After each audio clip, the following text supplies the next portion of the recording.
Shavuot Tov para todos. É com muita alegria que a gente vem aqui na casa do Eterno para louvar e engrandecer o nome do Todo-Poderoso Elohim, Errad Israel. Hoje, o que nós vamos estudar aqui hoje, eu creio que não é polêmico não, mas é continuação daquele estudo maravilhoso que nós podemos estudar pela manhã. Nosso Rocha Francisco trouxe um estudo maravilhoso pela manhã e que eu creio que muitos puderam entender a questão, melhor a questão de Yeshua.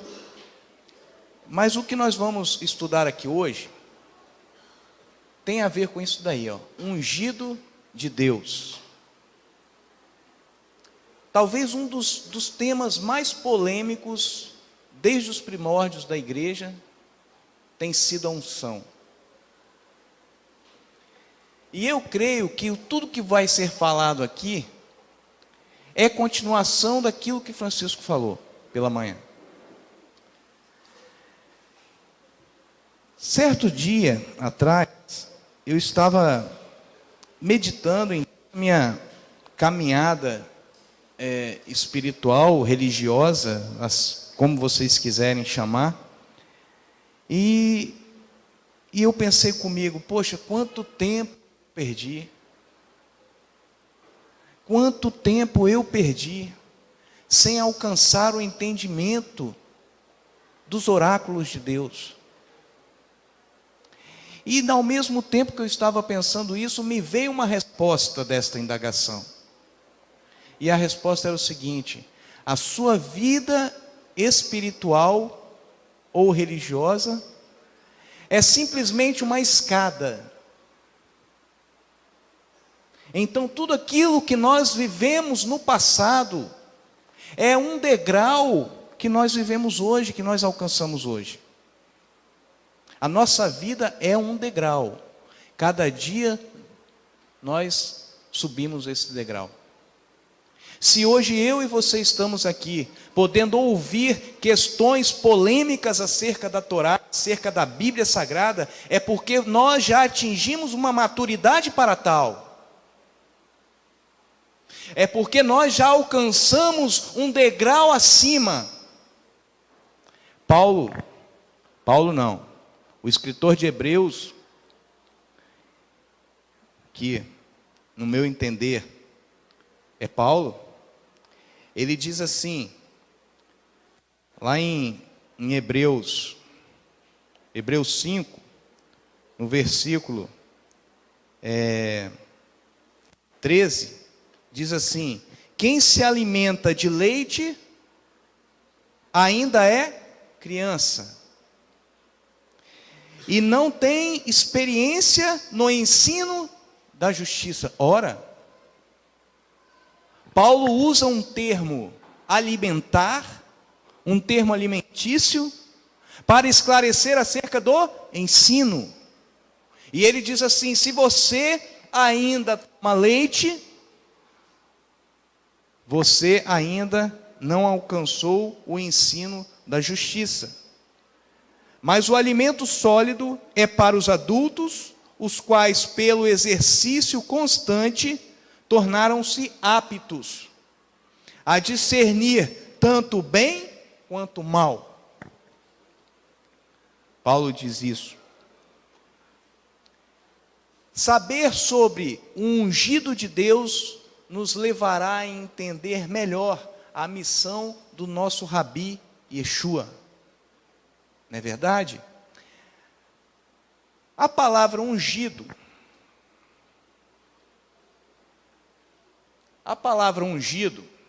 ela vem do hebraico, Mashiach. Há alguma semelhança? Vocês já ouviram falar dessa palavra, Mashiach? Quem aqui não ouviu, né? Então o que é Mashiach? Messias. E o que significa Messias? Ungido. Ungido.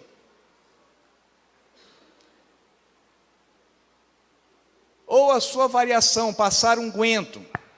O que você entende por ungir? O que você entende por ungir? Fala para mim, Sandro, o que você entende por ungir? Ungir.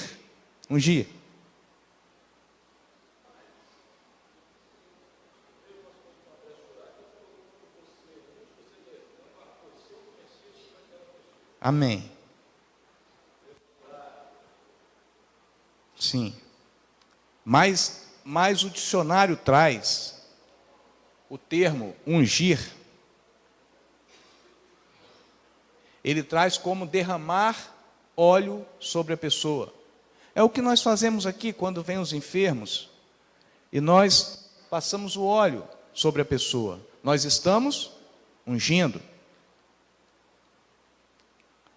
Aquela pessoa ungida, ela se chama ungido, porque ela acabou de receber a unção. Então ela se chama ungido.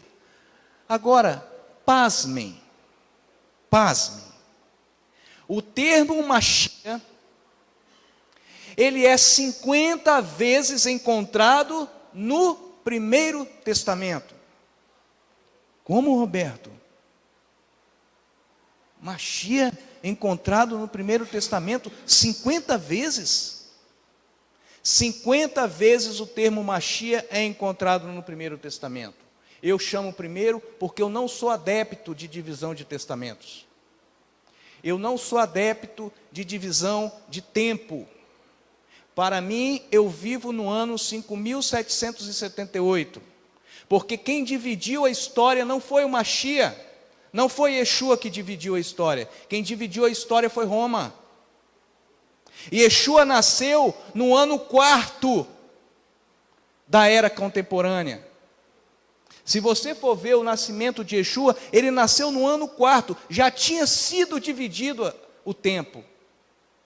Porque quem dividiu foi Roma, não foi Yeshua. Então eu não sou adepto dessa divisão, nem testamentária, nem temporal. Mas nós encontramos também o termo Mashiach em 535 vezes no Segundo Testamento. E no Segundo Testamento, o termo Mashiach, ele é grego. Ele é chamado de Cristo. Você pode estar vendo ali, a palavra grega Christos, que significa ungido. Eu peço que vocês abram as suas Bíblias. Lá em 1 Samuel. Vamos ler vamos entender esse escrito hebraico. 1 Samuel 24:11. 1 Samuel 24:11. Vocês conhecem esse texto? E muito bem, por sinal. 1 Samuel 24:11. É quando Davi encontra com Saul dentro da caverna. Saul estava perseguindo Davi para matar o rei Davi, porque Davi já tinha sido ungido rei. E Saul perseguiu Davi para matá-lo. E Davi fugiu de Saul, todo o tempo Davi fugiu de Saul. E Deus entregou para Davi Saul dentro da caverna. Davi poderia ter pegado a sua espada e matado Saul. Vamos ver o que Davi fez? No capítulo 24, versículo 11. Ele diz assim, vamos lá no 9. Disse Davi a Saul, por que dá ouvidos às palavras dos homens que dizem, Davi procura fazer-te mal, Saul? Por que você ouve? O que mais tem é gente citando um ao outro, querendo que os dois entrem em contenda. Era isso que Davi estava falando. Por que você ouve, Saul? Disse Davi, versículo 10, este dia aos teus olhos viram que o Senhor te pôs nas minhas mãos nesta caverna, Saul. Alguns disseram que eu te matasse, porém a minha mão te poupou, e eu disse, não estenderei a mão contra o meu Senhor, porque Ele é ungido de Adonai. Agora vamos para o original. O original que é o bom da história. Eu gosto do original porque ele nos traz a verdade. Você pode perceber aqui, eu vou me ater à questão do ungido, tá? Eu não vou ler todo o texto novamente. Você está aqui dizendo assim, versículo, esse daí é o versículo, porque no hebraico está 11, mas na nossa tradução está 10. Ele tem essa diferença de versículo. Aí, aqui no versículo 10, aqui no versículo 11, está escrito assim: não estenderei a mão contra o meu Senhor, porque é ungido de Adonai. Está escrito aqui, ó. Não estenderei a mão contra o meu Adoni, Adoni, meu Senhor, porque Mashiach Yud-Heh-Vav-Heh, Mashiach Adonai, porque ele é ungido de Adonai, ele é o Mashiach de Adonai. Roberto, você está falando que Davi chamou Saul de Mashiach? Quando nós acreditamos que Yeshua é o nosso Mashiach? Roberto, a situação está ficando grave. A situação está... Estou olhando para vocês estão assim, ó, não acreditando no que eu estou falando. Irmãos, o texto aqui é claro. Aqui está dando o sentido de Mashiach, no sentido de ungido. E Messias significa ungido de Adonai. Quando Deus reportou, quando as Escrituras reportam para Yeshua como Mashiach, ele está dizendo que Yeshua homem, foi ungido. Agora me falem vocês, aonde que Jesus foi ungido? Que não tem na Escritura. Vou trazer outra situação, em que Deus mandou ungir, e eles não foram ungidos, com óleo. Estou falando aqui de unção com óleo. Me diz, você pode me dizer, pode levantar aí e me dizer, aonde que Yeshua foi ungido com óleo, para ele ser considerado o ungido de Adonai, o Messias? As Escrituras não trazem. Mas aí, o dicionário da língua portuguesa traz uma outra vertente de unção. Você sabe por quê? Porque o dogma que nós temos sobre unção é aquele dogma que você é ungido com óleo. Isso é o que a gente entende de unção. Por isso que eu perguntei inicialmente o que era unção. Só que o dicionário da língua portuguesa, ele traz um outro sentido de significado da unção. Olha o que ele diz: purificar, consagrar. Purificar, consagrar. Então, eu poderia chamar alguém de ungido, sem ele ter sido ungido com óleo, mas ele foi consagrado, ele foi purificado para uma missão. O ungido de Adonai, então, nós temos então que o ungido de Adonai é aquele que é chamado para uma missão. Era a situação dos reis, dos sacerdotes e dos profetas. Agora eu vou te dizer, reis que foram chamados por Adonai, mas não foram ungidos. Jeú, por exemplo, não foi ungido e foi chamado. Outro rei que não foi, que foi altamente qualificado por Adonai, foi chamado por Adonai, um rei persa, chamado Ciro.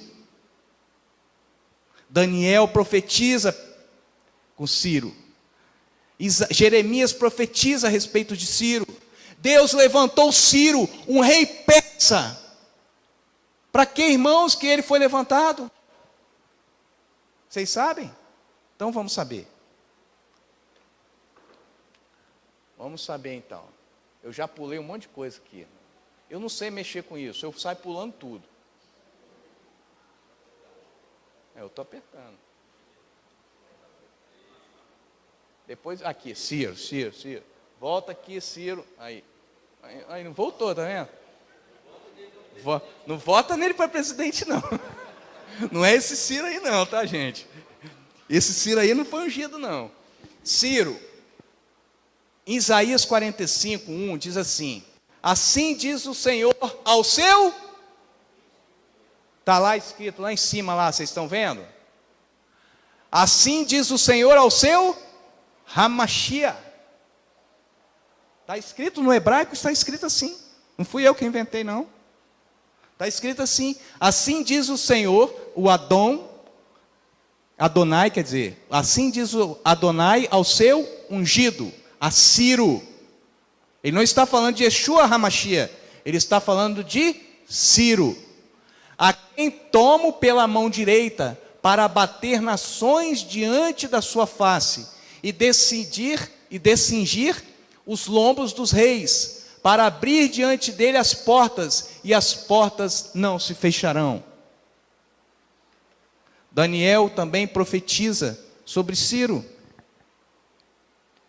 Daniel diz assim no capítulo 9, versículo 26. Deixa eu ver se tem aqui. Aí. Ele diz assim: e depois de 62 semanas será cortado o ungido. Quem é esse ungido aqui que está falando que vai ser cortado? Ciro. É o Ciro. E nada lhe subsistirá. E o povo do príncipe que há de vir destruirá a cidade e o santuário, e o seu fim será com uma inundação. E até o fim haverá guerra. Estão determinados as suas ações. Veja que Ciro está sendo chamado de ungido. Eu vou te trazer outro, e ele não foi ungido com óleo. Agora eu vou te mostrar outro profeta grandioso, que foi chamado de Machia, e não foi ungido com óleo. Quem é? Moisés. Alguém leu Moisés sendo ungido com óleo? Arão foi. Moisés não. Mas Moisés foi consagrado. Ele foi chamado para ser profeta e líder libertador de Israel. Ele foi chamado Machia. Ele foi ungido com aquele propósito de libertar Israel. Mas Roberto, a minha vida toda eu entendi que Yeshua é o Messias, que Yeshua é o Machia, e ele é, meus irmãos, eu não estou falando que ele não é, não. Yeshua é o Hamashia, nosso Hamashia. Mas eu preciso te dizer uma coisa. No Primeiro Testamento, esse termo Machia, ele era usado para se referir à unção dada a reis, profetas e sacerdotes. Com as profecias messiânicas dos grandes profetas, o termo passou a se referir à nomenclatura dada àquele humano que teria condições divinas para libertar o povo. Aí sim, a partir de então, o termo Machia veio com um caráter, com um novo caráter, revestido de um novo caráter.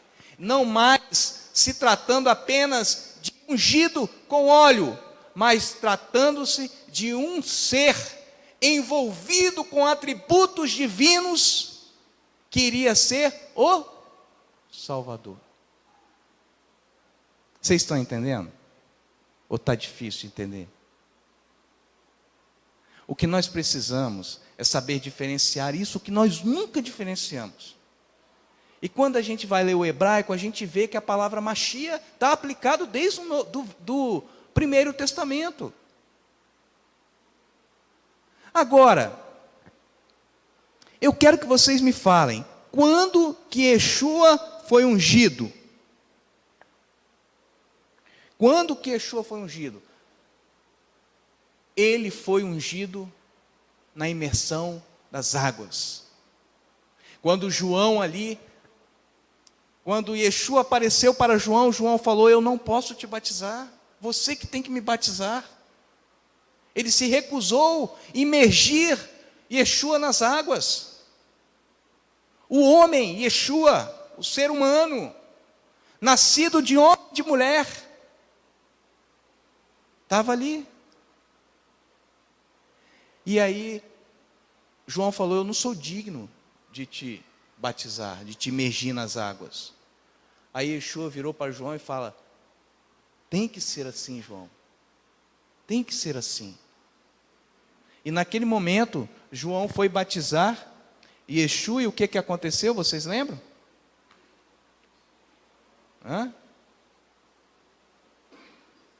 Vocês lembram o que aconteceu?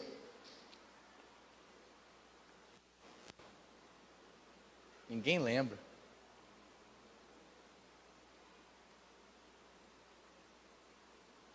Aconteceu isso daí, ó. Na sua Bíblia, capítulo 3 de Mateus, versículo 14 e 16. O que diz aí na sua Bíblia? Por favor, eu vou fazer igual o Rocha Francisco fez hoje de manhã.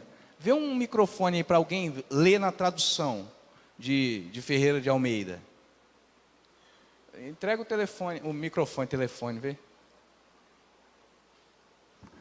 Quem pode ler para a gente na tradução do Ferreira de Almeida? Capítulo 3, versículo 14 e 16. Quem pode ler?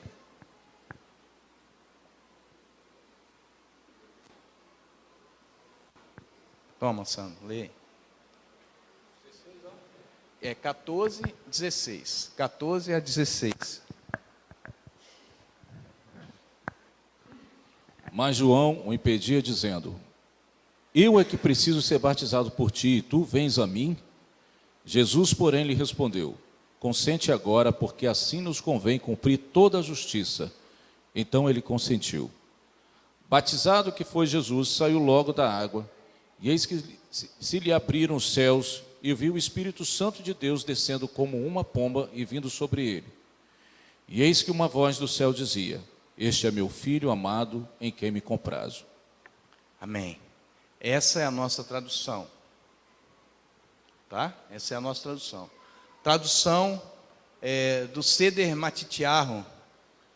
O Mateus foi escrito, segundo os historiadores, Mateus foi o único dos evangelhos escrito em hebraico. Marcos, Lucas e João foram escritos em grego para grego.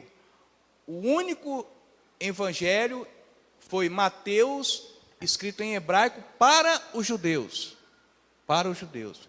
E no original, nesse Sefer Matityahu, está escrito assim: e quando Adão ascendeu da água, os céus se lhe abriram, e ele viu toda a fonte de Ruach HaKodesh, a semelhança de pomba, que desceu e repousou sobre ele, e disse-lhe: meu filho, em todos os profetas eu esperava por ti. Olha a diferença. Em todos os profetas eu esperava por ti, para que tu viesses e eu repousasse sobre ti, pois tu és o meu repouso, o meu Shabat. Tu és o meu repouso, e tu és o meu primogênito, que reina para sempre. E disse: hoje eu te gerei. Vocês viram a diferença? É grande. 3, 14 a 16. No original está escrito: tu és o meu filho, eu hoje te gerei. Ao contrário do que está escrito: tu és o meu filho amado, em ti tenho prazer. O mesmo texto do Salmo 2. nota-se que aqui, eu já vou te dar a palavra, nota-se que aqui, Yeshua recebeu a unção do Espírito do Adão, do Espírito do Santo, e foi a partir daí que o seu ministério começou. Foi a partir daí que o seu ministério começou. Fala, Alberto.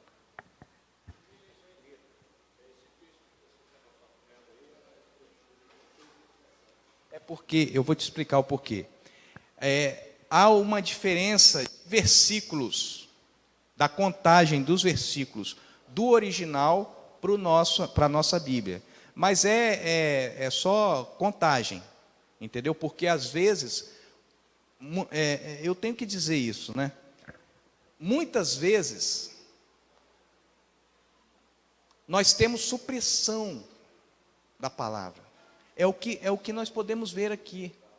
Muito desse texto aqui, pelos pais da igreja primitiva, na citação de Justino, de Clemente de Alexandria, de Orígenes, eles falam, eles reportam que esse texto não estava inserido no grego, ele só estava inserido no hebraico, que era o original.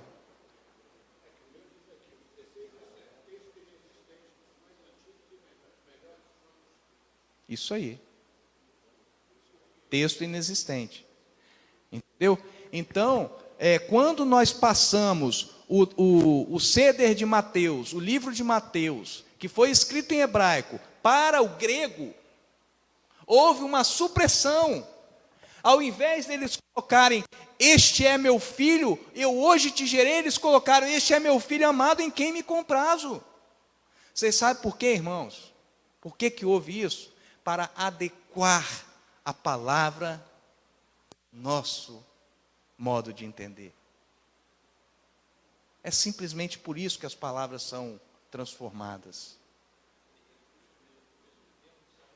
Ele puxa o mesmo termo de Salmo 2, porque Salmo 2 já estava falando sobre Yeshua, sobre o Machia. E ele fala, este é o meu filho, eu hoje te gerei. Nesse ato aqui ele foi gerado. Ele foi gerado para quê, irmãos? Ele foi consagrado, ele foi ungido. E ele foi ungido como? Foi ungido com óleo? Não, ele foi ungido com água. Ele foi ungido com o Espírito. E muitos adomistas, porque na época em que Yeshua veio, havia uma disputa, não é disputa, como é que eu posso dizer? Não é disputa, debates, né? Debates acerca, alguns judeus que creram em Yeshua, aceitavam que Yeshua era homem. Era homem. Alguns ainda falavam que Yeshua não nasceu de uma virgem. Alguns falavam que Yeshua era filho de José com Maria. E aceitava a descendência de Davi. Alguns judeus. Então existia toda um debate acerca desse tema. E os adomissionistas, eu não sei se esse é o termo correto. Você lembra, Francisco? Adocionista ou adomissionista? É um termo que diz, esses judeus adomissionistas, eles aceitavam que Yeshua era filho, era humano, e foi considerado adotado no batismo. Então havia todas essas discussões que ainda hoje vigora. Eu estou trazendo para vocês, não estou falando que é certo não, irmãos, estou trazendo que havia um debate sobre isso. Por exemplo, haviam debates dos judeus crentes em Yeshua, que diziam que todos os gentios que se achegavam à fé em Yeshua tinham que ser circuncidados. Lembra que Paulo fala isso? Eram debates. E Paulo foi considerado herege, Paulo foi considerado herege pelos judeus crentes, por esse fato, porque ele era judeu, Paulo era judeu da tribo de Benjamim, formado pela escola rabínica, aos pés de Gamaliel, e ele sabia que para ser considerado prosélito, ele tinha que ser circuncidado. Era o que dizia a Torá. Né? Então, eles consideraram Paulo herege porque Paulo defendeu que os gentios não podiam ser forçados a circuncidar, por crerem em Yeshua. Então, nota-se que na época de Yeshua eram muitos debates acerca dessas coisas polêmicas, sobre a vida do nosso Mashiach. Mas o que eu estou trazendo para vocês aqui, eu estou trazendo no sentido de que Yeshua foi ali, considerado ungido ali. Para que, irmãos, que ele foi considerado ungido ali? Ele foi considerado ungido ali para uma tripla função. Qual é? Tripla função. Qual é a tripla função? Rei, sacerdote e profeta. Nenhum homem nas escrituras sagradas foi ungido para tripla missão, para uma tripla função. Nenhum homem na história bíblica foi ungido para tripla missão, apenas o Filho. Hoje eu te gerei. Hoje eu te gerei para essa tripla função. E nós estamos aqui hoje porque Yeshua foi profeta. E nós estamos aqui hoje porque Yeshua foi sacerdote. Mas Yeshua ainda não foi rei. E ele será rei na sua segunda vinda, quando ele reinará eternamente, né? Em Marcos, não, em Isaías 11, o profeta diz assim, Isaías 11, do versículo 1 ao versículo 3, diz assim: um ramo surgirá do tronco de Jessé, e das suas raízes brotará um renovo. O Espírito do Senhor, hoje o nosso Rocha leu essa passagem. O Espírito do Senhor repousará sobre ele, o Espírito que dá sabedoria e entendimento, o Espírito que dá conselhos e poder, o Espírito que dá conhecimento e temor do Senhor, e ele se inspirará no temor do Senhor. Lá em Deuteronômio 8, Deus fala com Moisés. Deus fala assim: eu suscitarei um profeta que falará tudo o que eu irei falar. E eu pedirei contas àquele que não ouvir o que ele falar. Essa mensagem dada a Moisés, tanto pelo judaísmo ortodoxo, quanto pelo cristianismo, é considerado uma fala messiânica. Ali eles aceitam que aquela natureza daquele profeta ali era messiânico. Era o Messias que Deus iria levantar. As duas entendem dessa forma, tanto o cristianismo quanto o judaísmo. Então, irmãos, ainda resta a era messiânica, ou também chamado de reino de Deus, um futuro período de tempo na terra, como foi analisado hoje de manhã. Só que a corrente cristã espiritualiza o reino como se fosse um reino celestial. Mas nós sabemos que o reino virá até nós. Nós não iremos até o reino. Por quê? Porque Yeshua, Jesus, o nosso ungido, o nosso consagrado, aquele que nos trouxe a salvação, diz assim na sua oração: Pai nosso que estais no céu, santificado seja o vosso nome. Venha a nós o vosso reino. Ele não diz, leve-nos ao teu reino. Não, ele diz, venha a nós o vosso reino. Aí sim, Yeshua reinará eternamente. Então está faltando ainda, dessa tripla função, está faltando a função de rei, que ele virá e cumprirá. Amém? E nós estamos aqui para fazer de tudo, para ser participantes desse reino. Porque a palavra de Deus diz que aquele que quiser entrar no reino, o reino é alcançado por força. O reino é alcançado por força. Agora, que força é essa? Força para me abster daquilo que me separa de Deus. E o que me separa de Deus é o pecado.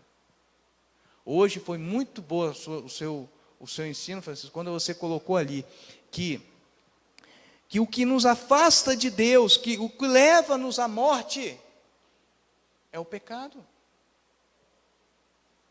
Eu quero fazer um breve relato aqui.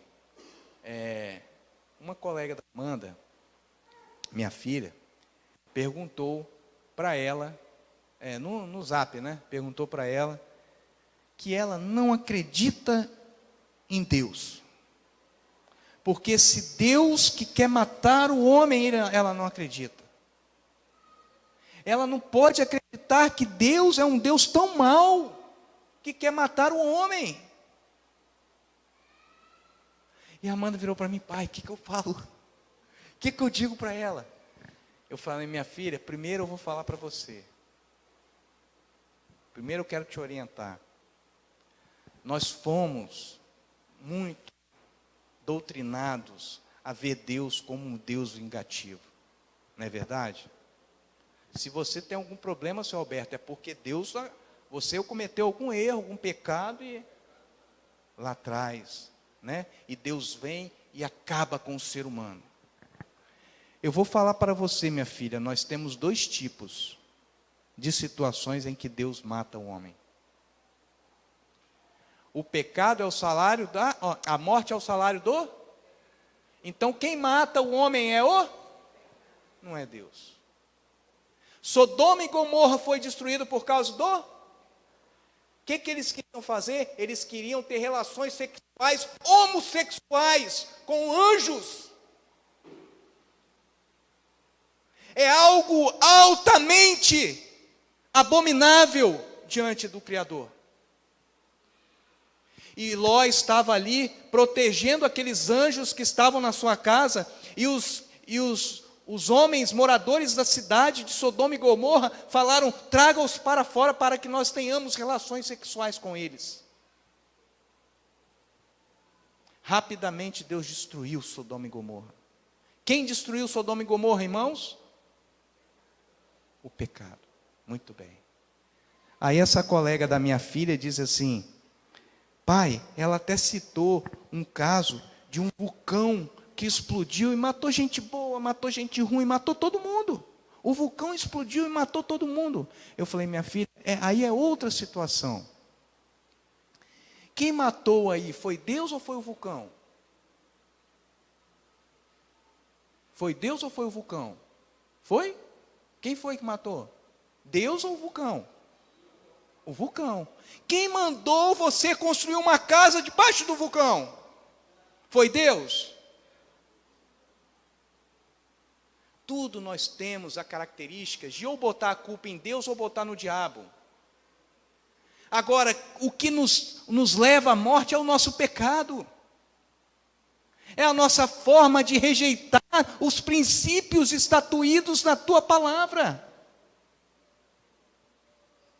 E muitas vezes, irmãos, nós não fazemos isso por vontade de fazer. Nós fazemos isso por ignorância.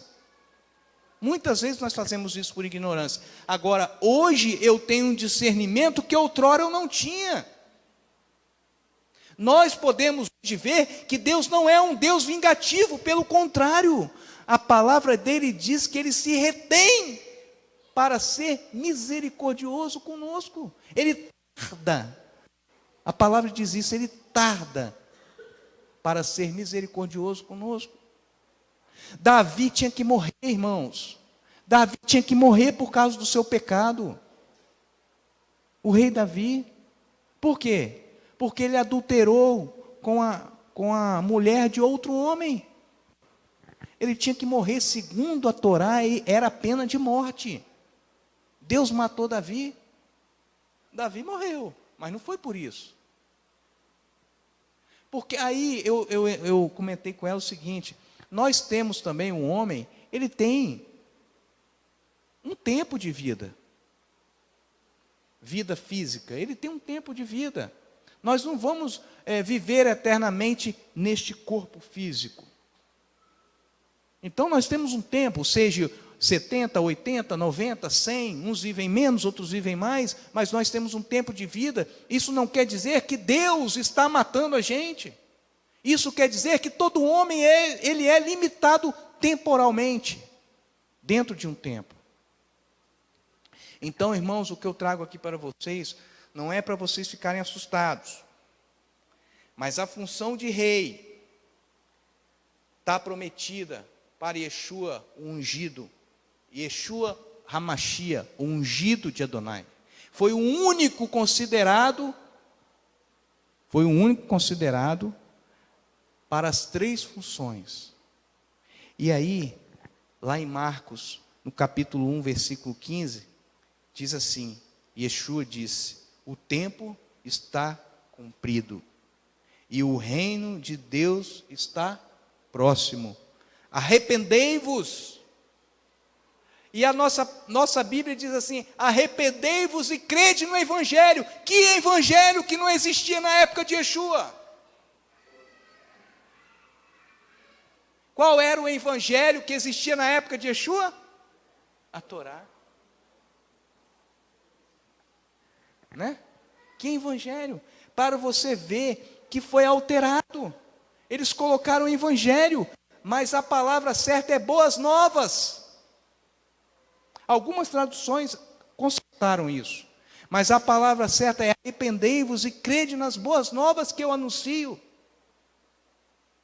É isso que diz. A função de rei ainda há de ser cumprida, e nós ainda haveremos de estar com o nosso Redentor, aquele que veio nos trazer a salvação. Atos 17 diz assim: em épocas passadas, Deus não levou em conta essa falta de sabedoria. Mas hoje Ele leva em conta a nossa falta de sabedoria. Sabe por quê, irmãos? Porque lá em Jeremias, eu já estou acabando. Lá em Jeremias, diz assim: que Deus colocaria a Torá em nossos corações. Não haveria mais necessidade de que alguém lhe ensine. Deus elevou a Torá em seu estado maior, colocando dentro do coração do homem, saindo do papel, saindo de rolos, e colocando dentro do coração do homem. Esse foi o plano redentor de Adonai. E aí, quando Ele colocou, Ele agora não mais considera a nossa falta de sabedoria, agora Ele considera. Porque hoje nós temos a possibilidade de saber o que nós estamos fazendo. Mas agora ordena que todas as pessoas, em todos os lugares, cheguem ao arrependimento.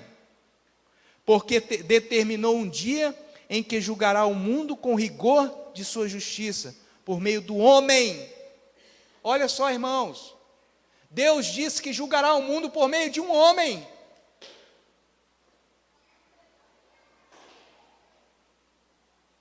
Está escrito aqui, não sou eu que estou dizendo. Por meio de um homem, que para isso estabeleceu. Um homem que para isso Ele estabeleceu. Quem é esse homem? Yeshua.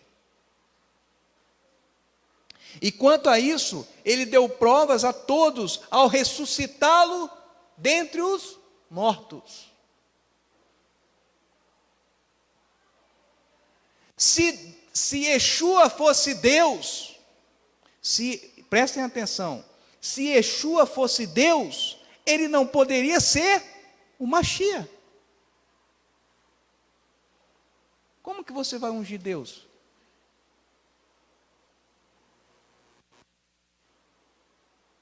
Deus levantou um homem para nos trazer a salvação, para nos purificar de todos os pecados, para ser rei eternamente. E aí sim, quando ele foi batizado, os atributos divinos alcançaram este homem, repousaram sobre este homem. Tanto que Deus disse assim: tu és o meu repouso. É isso que nós temos que entender, irmãos. Porque nós não somos mais crianças. Nós somos capazes de mastigar o alimento sólido. Nós somos capazes de mastigar o alimento sólido. E quando, lá no Salmos 9, 8, diz assim: ele julga o mundo, ele julgará o mundo com justiça e governará os povos com retidão. Falando de Yeshua. Cantem diante do Senhor, porque ele vem, sim, ele vem julgar a terra, ele governará.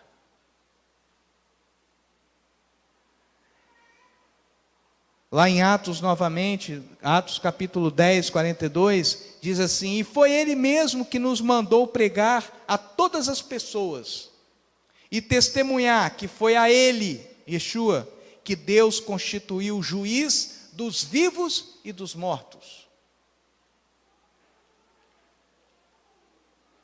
João é o único dos evangelhos,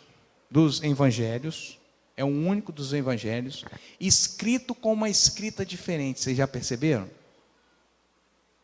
Os outros, Mateus, Lucas, João, retratam uma situação de Yeshua e João retrata outra. João coloca Yeshua mais em sua natureza divina. E os outros 3 evangelhos colocam ele mais como a sua vida histórica de homem. Se vocês lerem e fizerem a comparação, vocês vão ver essa diferença. E João diz assim: assim o Pai, Deus, a ninguém julga, mas confiou todo o julgamento ao seu Filho. E também lhe deu autoridade para executar julgamento, porque é o Filho do homem. Não vos maravilheis disso, pois vem a hora em que todos os que estão nos sepulcros ouvirão a sua voz e sairão. Os que fizeram bem sairão para a ressurreição da vida, e os que praticaram o mal para a ressurreição da condenação. Conjuro-te, pois, diante do nosso Deus.